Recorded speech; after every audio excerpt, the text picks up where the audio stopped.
voilà des souvenirs dont il se serait bien passé. Ce jeudi 17 novembre, alors que la saison 5 de The Crown vient de sortir et fait déjà scandale outre-Manche, Patrick Jephson, un ancien secrétaire de la princesse Diana, a décidé de régler ses comptes avec le roi Charles grâce à un podcast très populaire dans lequel il a raconté tous ses souvenirs de cette période où il était dans les petits secrets du palais. Et autant dire que ce qu'il raconte ne devrait pas aider à remonter la cote de popularité du roi. Il faut dire que l'homme a travaillé avec Diana de 1988 à 1996 et a donc assisté aux 4 dernières années du mariage entre la populaire Lady Di et celui qu'on appelait encore à l'époque le prince Charles.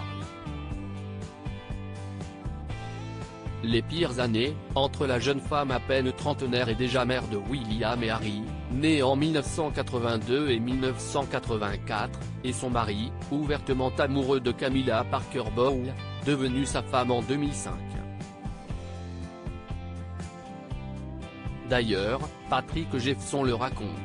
Au fur et à mesure des années d'infidélité de Charles, Diana avait fini par s'endurcir, supportant les mensonges du personnel du palais pour le couvrir. Et livre de graves accusations contre des proches du roi, qu'il dit avoir vu mener une campagne systématique de dénigrement contre Diana, faisant de sa vie un enfer. Le pire aspect de la guerre dans ce couple selon lui, le prince Charles donnait aux journalistes et aux employés des briefings sur la santé mentale de sa femme, laissant un impact négatif sur ce que le public pense d'elle. Patrick Jephson lui-même avait vu son nom mêlé à l'affaire de l'interview scandaleuse de la BBC.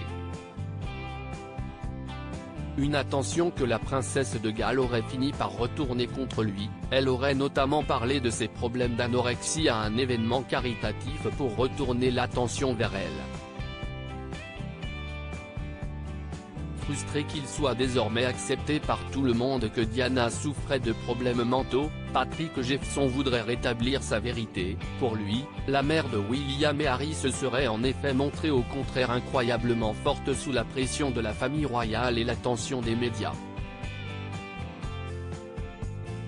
Considérant la vie qu'elle a eue, considérant la pression qu'elle a endurée, elle n'était pas seulement saine mentalement, elle possédait également une capacité folle pour rétablir la normalité dans les situations les plus extrêmes, explique-t-il au sujet de la jeune femme qui avait fini par divorcer du prince Charles et qui avait retrouvé l'amour avec le milliardaire Dodi Al-Fayed, lui aussi mort dans l'accident sous le pont de l'Alma.